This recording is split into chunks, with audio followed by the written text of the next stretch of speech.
Stimați ascultători, în primul rând vreau să vă spun bună dimineața și în al doilea rând vreau să spun, să mă rog pentru poporul turc, Dumnezeu să-i binecuvinteze, să-i apere, să poată să-i găsească de sub dărâmături.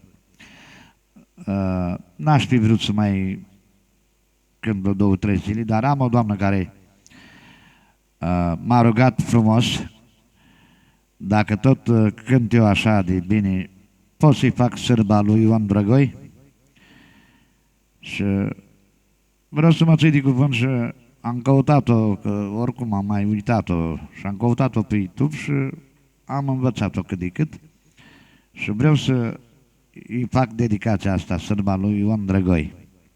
Este adevărat, un Ion Drăgoi nu mai avem.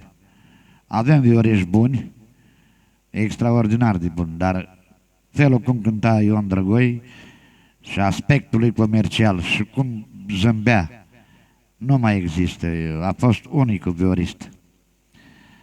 Pentru asta vă doresc multă sănătate și audiții plăcută.